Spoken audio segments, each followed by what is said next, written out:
Okay, we're going to start off this one with the 1982 Buick Regal Mountain Dew car. This one's just marked Racing Stalker on the bottom, and when it comes around, I'll show you the wheels here. These look like Blackwalls, but they're gold in the middle. Those are called Hot Ones wheels. They started those around 1980, and I think they're still running them today. But that's the first generation past the Blackwall. This is one of the first ones they came up with after the Blackwall wheels. And this is kind of a fun little car. The whole Hot Wheels Stalker thing is a fun little series. There was the Torino Stalker, the Monte Carlo Stalker. This one just says Racing Stalker, but the Frontrunnin Fairmont. Again, Hot Ones wheels. This one says Fireball Junior on the roof, and of course you got the flames and everything. I actually have quite a few of these, and we gave one of these away during our first live auction. I think I still have like 5 of them. I don't know how I got so many actually, but luckily I've got that many, and they're all in really good shape. But this was supposed to be the late 70s, early 80s Ford Fairmont, which wasn't a fast car to begin with, so it's kind of funny that they turned it into a race car with the Firestone logo on it and everything. Next, we've got this is the red Dodge Mirada Dodge Mirada Stalker. See, I don't edit these things. I just talk into a microphone and hope for the best, and sometimes it doesn't work out. Anyway, this is the Dodge's contribution to the Stalker world. And coming up, I've got a yellow one with the different wheels on it. And I didn't even know I had these until I went to do the episode. The Dodge Marauder was kind of a forgotten luxury sports car that Dodge made for a few years. But you can see it's got the roll cage in it and everything. It's kind of neat. And there's the yellow one. The tampos, which are what looks like stickers on the side on this one, are a little worn out. And how they manufacture this is they run the car down. You notice there's got like red and black involved in that. And they run the car down a line, and these little rollers kind of roll on the red, and then it rolls on the black after the red dries. A lot of people think those are decals. Now, when these are restored, if anybody were to take this car and restore it, they'd have to put on decals, because the process to put on the tampos is, the machine's just astronomical. The machine probably costs thousands and thousands of dollars. This one, the VW, what is this? The VW Rabbit, but it's also called the Hare Splitter by Hot Wheels, and they've got the little TM next to the thing, so they must have come up with that name all by themselves.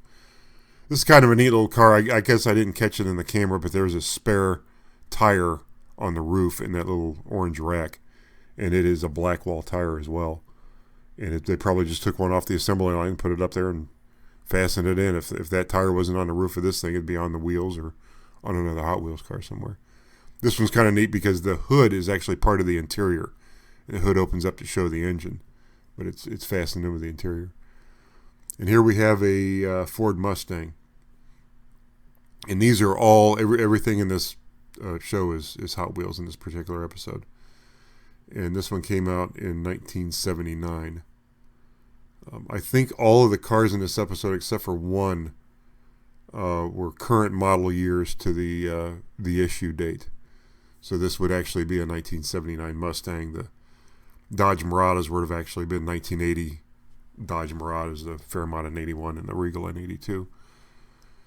But this one, again, a little bit of wear on the tampos, but still a fun little car. And the funny thing is, if you ever type tampo into something, it wants to change it to something else, so you have to really be careful when you're listing these things. This one's actually a 1988 issue, so I guess I'm wrong. There's probably 2 of them. So this is of like a 68 bug, but this particular issue came out in 1988, and they put this out with Blackwall wheels on them. But this is a fun little car. I like the graphics on the side and the purple paint and all that. Again, this would have had to go through the tampo machine one time for every color that you see on the side. So the car would have been painted purple, and it would have went through once for the green, once for the orange, another time for the yellow. Same with this. The Camaro would have had to go through once for the yellow and once for the green. But this is a Hot Ones wheeled 1982 Chevy Camaro Z28. 1982 is the issue year.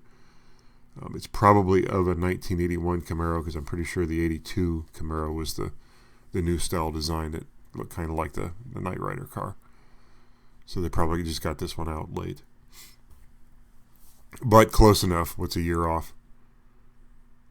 Not a lot of detail in the casting on this thing. In fact, I don't think this one even has an interior in it. I think they just kind of gave up on the interior for this one and tinted the windows really dark and figured they'd get away with it.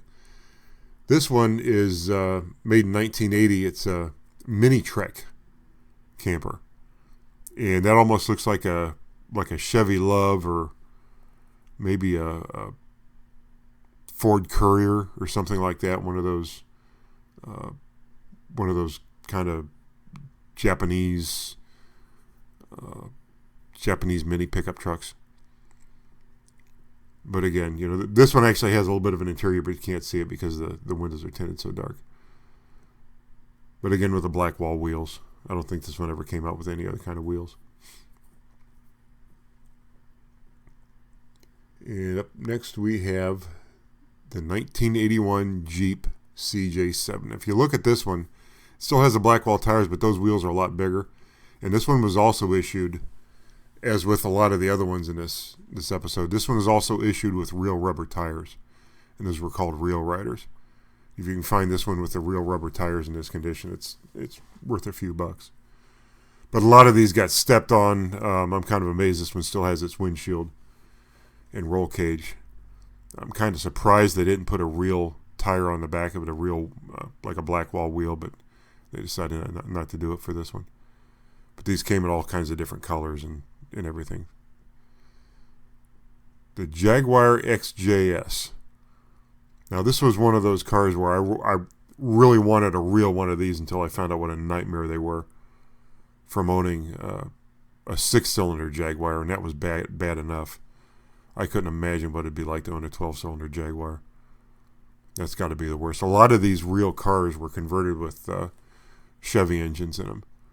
So they would take out the troublesome V12 and put in a Chevy 350, and it supposedly bolted right up to the transmission, and you were good to go. But this car also came in different. I've got one of these that's like a gold finish that came out with a series of cars, the gold ones. The Dodge Omni 024. Boy, if there wasn't ever a bigger piece of junk than a Dodge Omni, I don't know what it is, but the Hot Wheels car is neat.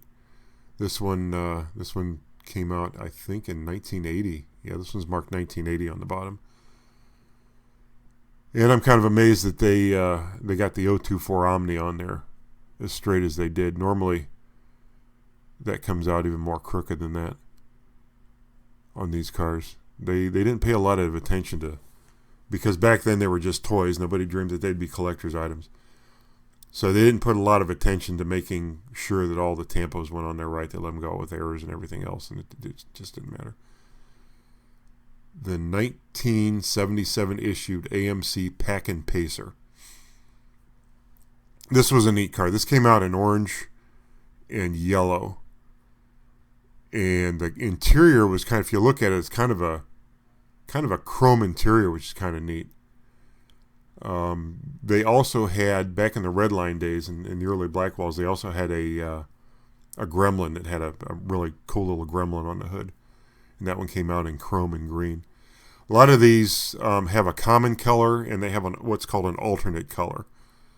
And I think orange was actually the alternate color. I think the more common color for this was yellow, but usually the alternate color is worth quite a bit more money than the common color. And here we have the 1978 Porsche. It's a 924, but it's an Upfront 924, as Hot Wheels named it. And again, they decided to just tint the windows and not give you an interior for this. This might have been when they were going through some financial issues and wanted to cheapen the cars out quite a bit. I think the Redlines went up through 1976 or 1977. And one of the reasons for not making the Redlines anymore was the extra cost involved in putting the red stripe on there. So they really went cheap on a few of these. This is kind of a cool car. This is a Stutz Blackhawk, 1979 was the issue of it. And I think they made the Stutz Blackhawk from like 1971 to 1979, the real one, not this. And I remember seeing a movie, and I think Michael Keaton was driving. It might have been Night Shift, where Michael Keaton was driving one of these cars. And he made a big deal about driving down the freeway next to a cop and rolling the windows up, and they were so tinted. He was, making hand gestures and things like that you wouldn't normally make to a cop when you're right next to him in a car like this. And it just, for some reason, that scene in that movie just sort of sticks out in my mind. But anyway, this is where we ask you to subscribe, hit the bell, give the video a thumbs up if you like it, and watch out for more because these come out every Sunday night.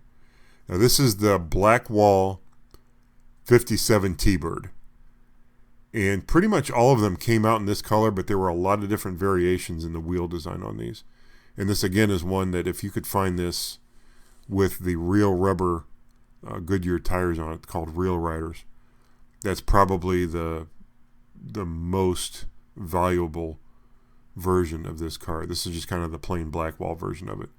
It's just I thought I'd throw it in there because it doesn't have a scratch or a chip in the paint anywhere.